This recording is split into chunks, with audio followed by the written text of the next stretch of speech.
بسم الله الرحمن الرحيم الحمد لله رب العالمين وصلى الله وسلم على نبينا محمد وعلى آله وصحبه أجمعين أما بعد ولا ليال وبرنامج كني لما عبحيها أو المعلومات كي نبي محمد صلى الله عليه وسلم وفرقي أما حلقة تضبات برنامج كان وجه ليني اليوم النبوي ما ننتي نبيه برنامج لما يسترن سيدي ومالين كاسي ودعي جري أيان كور بحين دون هذا ربي دمو حلقة دي هوري وحن وجه لينا قولياش النبي عليه الصلاة والسلام fadhigii hore golayaasha uu fadhiisan jiray ayaan wax ka tilmaamnay waxaan isagii baan sii wadana golayaashii baan wali ku jirnaaye waxa dhici jirtay nabiga kaleeyhi salaatu wasalaam inuu mararka qaarkood oo intuu eego inuu su'aal u weydiiyo su'aalihii uu weydiin jiray waxa kamid ahaa su'aal uu mar weydiiyay uu ku yiri tadruuna man al-muflis miyad garanaysaan qofka xoolo la'aanta ceerka ah aan wax lacag ah iyo hanti iyo waxa uu ka naxa aanan jirin waxay ku yiraahdeen nabiga sallallahu alayhi wasallam muflis waxa la yiraahdaa qofka aan xoolaha haysanin qof aan dirham iyo diinaar iyo lacag kaasha iyo alaab iyo hanti maguurta midna aan lahayn kaasan muflis u naqana wuxuu ku yiri nabiga kaleeyhi salaatu wasalaam qofka hanti la'aanta ay hanti laawaha waxa weeyo mid ummadayda kamid ah maalinta qiyaama iimaan doona isagoo salaad iyo soon iyo zaka intaba wata laakiin wuxuu iimaanaya isagoo kan caayay isagoo kan qadfay aflagaadeeyay isagoo kan xoolihiisa cunay isagoo kan dhigiisa daadiyay isagoo kan garaacay dadkii oo dhan baa farqaha ku dhagan markaas xasanaadkii uu watay oo salaadii iyo soonkii xajkii wixii oo dhan baa waxa weeye la kiskiseenayaa qayb ayaa waxa laga siinayaa midkan dhigiisa la daadiyay in uu dhigmato kan la dilay in uu dhigmato kan la caayay in uu dhigmato kan la garaacay in uu dhigmato xasanaadkii uu watay baa dhammaan markay is soo xiraan waxa la orday wallahi waa shiiday waa qawaafin ninka la iska sii daayay maya waxa weeye iyaga ayaa dambiyadii ay wateen ayaa hadba in la eg dambigoodii ayaa dusha isaga laga saari markaas dunuubtii baa dusha ka wada fuulayso thumma yutrahu fi an-nar wal iyad billah naarta lagu tuuray waxa dhici jirtay nabiga kaleeyhi salaatu wasalaam mararka qaarkood inuu su'aal aqli ah oo in maskaxda laga shaqaysiyo ah oo nooc hal xiraalo oo kala inuu weydiiyo golayaashiisa way ka dhici jirtay waxa kamid ah tusaalaha ugu macaan ee arrinka inuu tawdiixin kara mar loo keenay maxaa la yiraahdaa baruur nakhliga la dhexgaliyo jumaar nakhl baa la yiraahdaa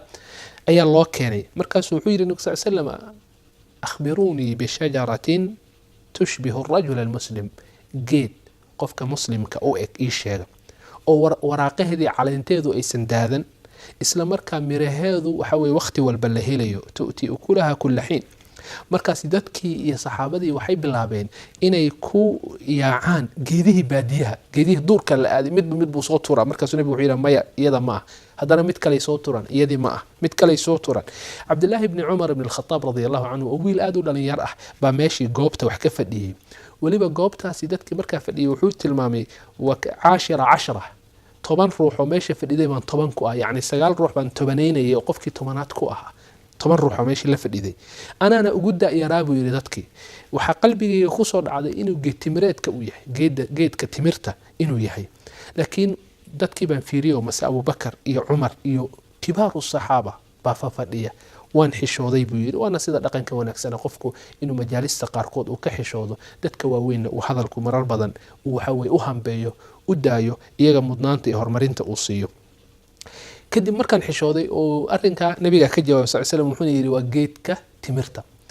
Umar ibn Khattab wuxuu yiri waxaan jeclaystay lawadid inaad goobta iyo golaha aad ka sheegto maxaa yeelay sharaf bay u ahaan Abdullah ibn Umar sharafta wiilka u soo hoyatay aabiina u soo hoyay Umar ibn Khattab ahaa maadaama dadkii oo dhan ay garan waayeen inuu isaga garto aad buu u jeclaysay laakiin xishoodka iyo adabtaasi ayuu ka doorbiday Abdullah ibn Umar radiyallahu anhuma wa an as-sahabati ajma' waxa dhici jirtay mararka qaarkood nabiga kaleeyhi salaatu wasalaam hadalka inuu 3 jeer ku celiyo hada bal u fiirso inuu mararka qaarkood qaabkii uu fadhiyay inuu bedelo golayaashaasi isagoo markaa doonaya ahmiyada shayga uu leeyahay inuu adkeeyo waxa kamid ah hadaladii uu oranayay ala wa qawla az-zur ala wa qawla az-zur ala wa qawla az-zur ama ala shahadat az-zur 3 jeer ayuu ku celiyay fama zaala yukarriruha kama zunni nafsiisa inuu ku celinayo ilaa ay saxaabadu ay yiraahdeen laytahu sakat mu iska aamuso Allah mu iska aamuso yani intay u tureen sida uu nabiga sallallahu alayhi wasallam isugu dhibay arrinka inuu waxa ku celceliyo oo walwalka iyo ihtimaamka uu galinayo daraade ومن هنا waxa dhici jirtay mararka qaarkood golayaashiisaasi inuu su'aal kada u weydiiyo iyadoo natiijo markaasi aynan filanayninna meesha ay ka dhalan doonto. waxaa ka mid ah maalmaha ka mid ah wuxuu weydiiyey golayaashiisa isagoo fadhiya man asbaxa minkum alyawma saa'iman, maanta yaa idin ka mid ahoo soonku waa berisay isagoo sooman waaga u beri. waa su-aal maysan filanaynin. hadday filan lahaayeen way u diyaar garoobi lahaa iyagoo sooman bay imaan lahayn, laakiin maysan filanaynin. wamin huna abubakar baa yidhi aniga dadkii kaleo dhan waa laga waay, maanta yaa qof jiran booqday way aamuseen. waxaa weeye abubakar baa yidhi aniga maanta yaa janaaso raacay way wada aamuseen. markaas wuxuu yidhi abubakar aniga maanta yaa qof miskiina quudiyey oo wax siiyey way wada aamuseen. markaasuu yidhi aniga. kadib nabiga sal slam wuxuu yidhi waa natiijadii ما اجتمعت هذه الأربع في امرئ في يوم إلا دخل الجنة. أفرتا شيء قف مال كما كولمان إلا هدي كولمان أو جنة كوجلية سو مجد جنة أيو كوجلية ومعي وصونكي وما بوقشدي قفك جرنا وجنازدي يراعيتان كذا يسوي حاول كقيب قادة شديدي يو قوذنتي دد مساكين ولا قوذي. وحد عجبت النبي عليه الصلاة والسلام مرق قاركود إنه صميو هذا الكجولياشة وكشيجيو iyo sheekada ama wacdiga iyo wax baridda uu la wadaagaya saxaabadiisu inay mararka qaarkood inuu u baahdo inuu isticmaalo wax la taaban karo, gudbintiisu inay noqoto inuu ku gudbiyo dariiqo dadku ay fahmayaan. hadda waxaan isticmaalnaa markaan wax gudbinayno projectorka darbiyada lagu shido oo qofkii uu kula daawanayo. waagaa ma jirin. waxaan hadda isticmaalnaa sabuuradaha ama mid madow ha ahaato ama mid cad ha ahaato oo darbiyadu qofku wax ku qorayo oo dadku ay kula daawanayaan. waagaa ma jirin. laakiin nabiga calayhi salaatu wasalaam wixii waqtigiisa la helayay ayuu ka faa'iidaystay iyaduna wax ku gudbinayay. tusaalaha waxaa ka mid ahaa wuxuu ku yidhi nabiga sal slam markuu ka hadlayay xadiiskii amaanada in la rafcin doono la qaadi doono waa is-aaminaada iyo qofku qof amaanadii yanaamu rajul qofku waa seexanaya. markuu seexdo amaanadii qalbigiisii baa laga qaadaya. wuxuu ku soo baxayaa qof aan amaano lahayn oo aan lagu kalsoonaan karin. waxaa haraya marka fayabqa atharuha mithla alwaqt. waqtigu waxa weeye maqaarka ama jirku markuu dab gaaro raadka uu dabka uga tago ayaa waa maxay raad la mid ah baa ku haraya meeshii. raad yacni adag oo culus baa ku haray. amaanadii waa la qaaday laakiin raadkeedii oo laakiin muuqanaya ayaa sii haraya oo uu ku tilmaamay nabi sal slam waqtigaas. kadib qofkii hadana hurdo kaloo seexanaya amaanadii baa qalbigiisa laga qaadayaa. qalbigii waxaa ku haraya raad mithla almajl ka jamrin daxrajtahu calaa rijlika fanafid fataraahu muntabira. wuxuu noqonayaa sida majliga. majligu waa maxay? waa dhagax aad ku dilaandilaysay lugtaada. dhagax markaa lugta saa ugu riixdo, markaad lugta saa wax ugu riixdo dhagax oo kale ama gacantaada meeshii way soo yara bararaysaa. barar baa gelaya. bararkii waxa weye haddana wuu baaba'aya wax kaanama inaysan waxba aysan ku jirin. marka hore asaa u tuujisana waxa weeye barar baa gelaya watan ay soo naaxayso. raad yacni markiiba baaba'ayo oo aanan muuqanaynin dib dambe u muuqanaynin oo meeshii waxba inaysan ku dhicin aad moodo. qalbigii saasoo kale u noqonaya amaanadii xataa raadkeedii waa baaba'aya. walidalika nabi sal slama akhada xasaad wuxuu qaatay qaruurax dhagax yar oo dhagxaanta yararka ayuu qaatay. markaasuu fadaxrajahu calaa qadami lugtiisu markaasi ku dilaandileeyey si uu u cabiro una tusiyo. waa ka xumay maanta dhagaxii inaan soo qaatay ahayd oo aan idin tusiyo insha allahu tacaala. laakiin qof walba ha tijaabiyo. dhagaxaasuu ku dilaandileeyey sida raadka u baaba'ayo ayuu qalbigii uga baaba'ay. maxaa la yidhaahdaa saxaabadii tusaalahaas ayuu siiyey. mararka qaarkood waxaa dhici jirtay in uu dhulka uu wax ku sawiro uu ku qoro. waa qoraal loo jeedo sida sabuuradda haddaan wax ugu qorno oo aan u adeegsano dhulku adeegsan jiray nabi sal slam carrada iyo ciidda. wuxuu sameeyey uu sawiray sawir afar gees ah ayuu sidaa u xariiqay. dhexdana wuxuu ku sameeyey xariijin dhextaala. geesahana xariijimo waa maxay kasoo gelgelayaan iyo xariijin afar geeskii ka dhex baxday oo banaanka aaday. markaasuu wuxuu ku yidhi atadruuna maa haada, miyaad garanaysaan? haddaan idin tusiyo sawirku waa kanaa.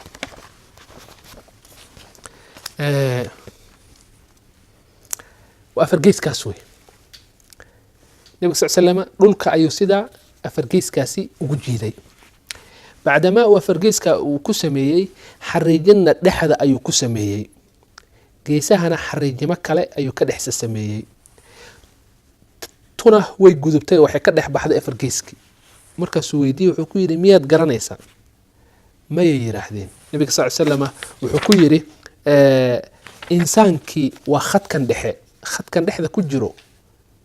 waa insaankii waa bani aadamkii waxaan geesaha xagga iyo xagga uga imaanaya dhinacyadana waa cuduradii waa jirooyinkii waa aafaadkii waa musiibooyinkii waa aqdaartii dhacayay ee mar walba waxaa weeyey garaacayay qofka qodayay ee waxaa weeyey hadduu tu ka badbaado tu kale ay dilaysay jayid waxaan ku hareeraysanoo afargeyska ahna waa ajashiisii iyo wakhtigii loogu talagalay waaba intaasba khadkan baxay ee meesha gudbayna waxaa weeyey waa ididiiladii iyo balaankii iyo qorshayaashii qofka u lahaa waxbuu iska qorshaysanaya ajashiisina waa intaas wey wamin hunaa ajashiisu waa xadidan tahay waxaasoo qadarna waxaa weeye waa ku hareeraysan yihiin midba halkan ka garaacay kuba xagga ka garaacay waxaa weeye intaasoo aafaad shilal baa jira baabuur kuwa diyaaradaa jira waxaa jira dab iyo waxaa weeye dadku bay ku waxaa weeye qaraq baa jira waxaa jira cudurro kala duwan baa jira waxaasoo qadara baa ku hareeraysanoo hadduu tu ka badbaado isaguna qorshihiisi waa dheeryahay oo wuxuu ka shaxahayaa meel ilaahay subxaanahu watacaala ogyahay tusaalayaasha walaalayaal ama inuu dhagax qaato ama inuu maxaa layidhaha dhulka wax ku sawiro maxay tusinaysaa waxay tusinaysaa qofka wax gudbinaya ama macalinka ah ama murabbiga ah ama ummad hagaya inuu marar badan uu isku dayo dariiqooyin kala duwan ee cilmiga lagu gudbiyo in uu sameeyo in loo baahan yahay majliskiisaas nabiga calayhi salaatu wasalaam ma ahayn majlis ku dhisan inuu yahay isaga keligii inuu hadlayo laakiin wada hadal ayuu ahaa